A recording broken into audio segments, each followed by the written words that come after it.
recognize artificial intelligence in every subject of their education curriculum. While here in the Philippines, we're still debating on the mother tongue, whether or not we're going to use it. And I think it's important. That's the main reason why I wanted to again raise this particular question, this particular issue, in order for us to really invest in the future, invest in our young people, invest in research and development. I hope that next year would be different, Mr. President, Secretary of Department of Science and Technology.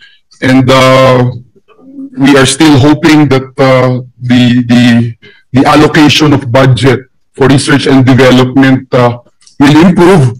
And I hope the Secretary is also doing his part insofar as proposing for a higher budget every year insofar as research and development is concerned, Mr. President.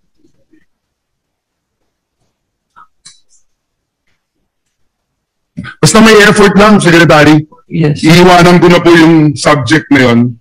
May effort lang kasi every year, may effort din naman yung kakampi nyo dito sa Senado. Yes. In fact, I've defended the budget of the UST several times and more than once or twice, this representation had been lobbying for a bigger chunk of the budget that should go to research and development. Thank you. Yes.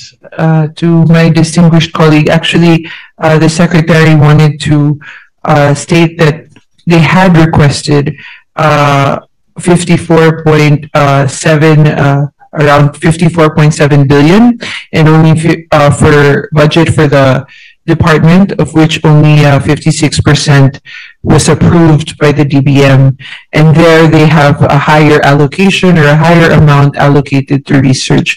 But next year we will try again and you know, put more effort into adding funds for research and development, because I'm sure we all agree that it is very important to invest in that. Thank you for that, Mr. President, distinguished colleague. Mr. President, I was looking at the comparison of the performance indicators and the long-term impact of the department. In fact, if you compare it to 2022 and 2023, the DOST Office of the Secretary's major programs demonstrated substantial improvements in both performance outcomes and outputs.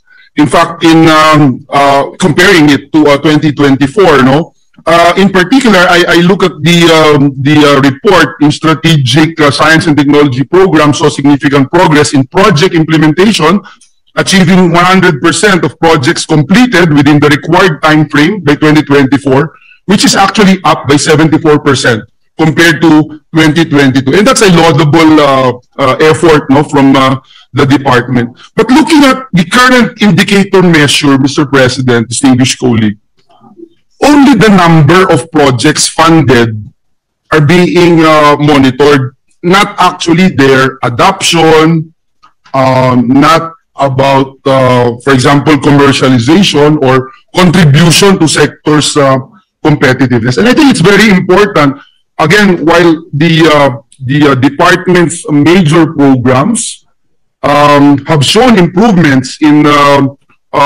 performance outcomes, yung current NEP po, pag tinignan mo yung current NEP indicators, mostly po operational and activity-based. So ang gusto ko pong itanong, Ginoong Pangulo, ano po yung mga steps that are being undertaken by the department na nagde-develop po ng performance indicators that assess long-term impacts and alignments vis-a-vis the Philippine Development Plan sectoral outcomes, Mr. President? But we have our own indicators for jobs created, enterprises.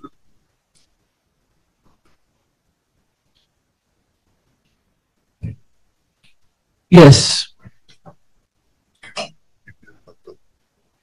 So the information that was given was actually came from the DBM, as they have their own indicators, but the department also has their own performance or KP performance indicators, of which enterprises created. which is composed of technology that has been transferred, jobs created, enterprises created. So kasama na po dito yung commercialization, kasama nito yung adoption, Yes and po. its contribution to sectors. I'm not going to belabor the issue, Mr. President, if we can also get Correct. a copy of this list, Opo. because we're interested on this. I think this representation and the sponsor of the measure would agree that current indicators that only measure yung pong mga project itself, number of beneficiaries, etc. Ibang-iba po yun dun sa adoption, ibang-iba yun dun sa commercialization at yung contribution nito sa sector competitiveness, Mr. President. Yes po, that is very correct. Mr. President, kasi in addition, under the Program for Regional and Countryside Development, nakita ko lang din po dito yung indicators focus mainly on activity counts eh. Yung beneficiaries, yung projects, yung trainings, wala pong measuring these efforts lead to substantial technology adoption or stronger regional innovation systems. Yun sana, baka pwedeng kahit mapahapyawan natin, meron po tayo and baka pwedeng magpagbigay na example because there's also no monitoring of narinig natin yung commercialization, scaling, integration ng research and development outputs doon po sa isang lokal o isang regional development plans, Mr. President? Opo, actually you are correct. In fact, nag-request po ang Department of Science and Technology sa DBM na to change the indicators, and we feel that that will better reflect the commercialization that you were speaking of, and it can help us better evaluate the effect of research and development in our economy. Thank you, Mr. President. I'm glad that kayo na po yung nag-bring up dito sa ehekutibo para mas makita po natin yung paggalaw at pag-monitor ng ating mga pinapatupad na mga proyekto. Salamat, Ginoong Pangulo.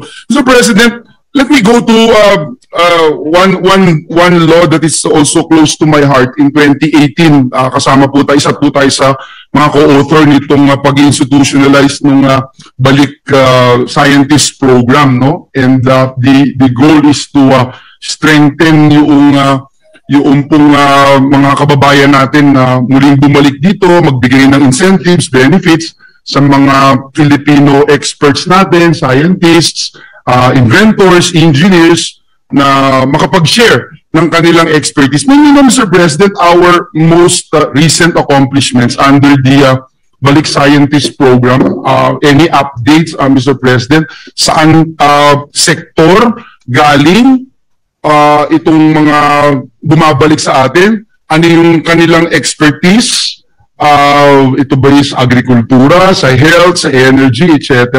And perhaps, Mr. President, if we can also ask kung ilan po sa kanila yung siguro yun muna, Mr. President, before I go to my next question regarding this law, Mr. President.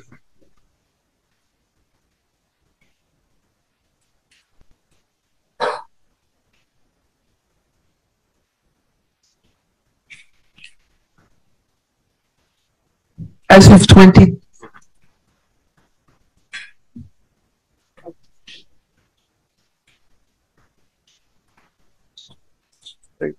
So this year alone, from January to June, we have 32 Balik scientists engaged.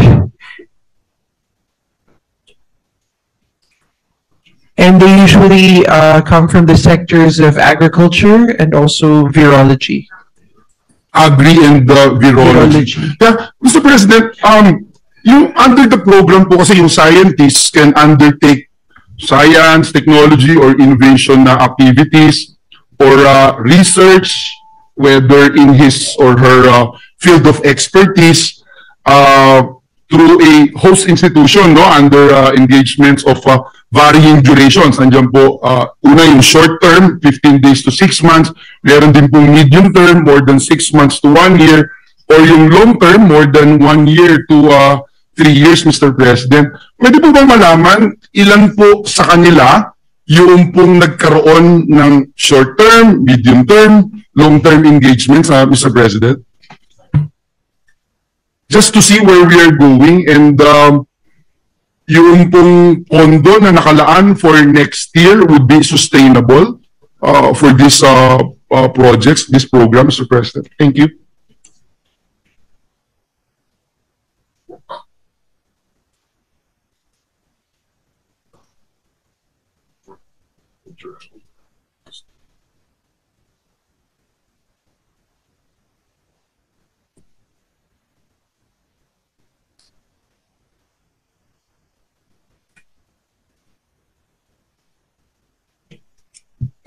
The scientists in this program as of October 2025 come from the industrial sector, health, and currently there are 54 engaged scientists, of which 22 are in the short term, 7 are in the medium term, and 6 are in the long term in the program. So 22 short term, 7 po dun sa medium, and 6 po dun sa long term, Your Honor. Yes, po. Ito ba talaga yung target niyo na numero, Secretary, distinguished sponsor? Our target is usually 50 And this is supposed to be a every year. yes, and highly technical. Sige po, Mr. President. I'll let go of this, Mr. President. It's just that ang hirap din paniwalaan na yun lang yung output na hinihintay natin.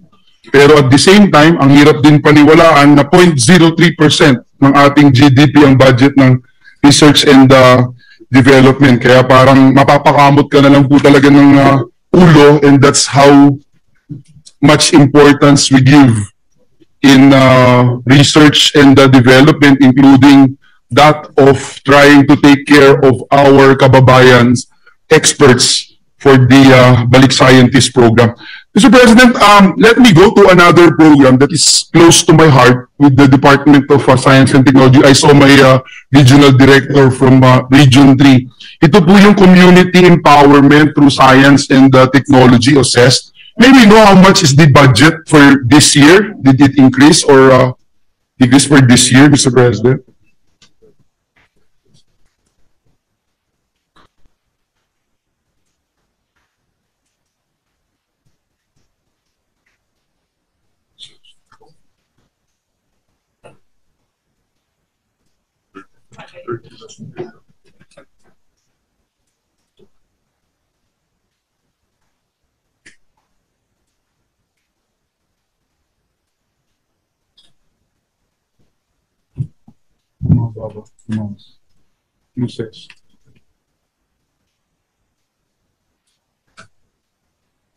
The budget for the CEST program in 2020, in the 2025 was 331,451, and for 2026 it was given 332,555. A million increase, Your Honor. Flat po, yeah. A million increase. Hindi ko alam kung paano magre-react because I have been, in fact, in 2025, if I'm not mistaken, it was this representation who actually asked for additional funds for CEST program. And since then, Mr. President, we have gotten so many requests from other regions, Mr. President, because I was somehow crucified because I was only asking daw for Region 3. Actually, I was asking for the entire country, Mr. President. It's just that super yung cap space very limited, konti lang yung po pwedeng maidagdag. So yung nadagdag, nalagay po sa Region 3. But Sa 2024 po yan. 2024? So, yes. Oh, The 2024 budget. So ngayon nga po, no? So itong Bumaba po ulit. 2026, 332 na lang. Mr. President,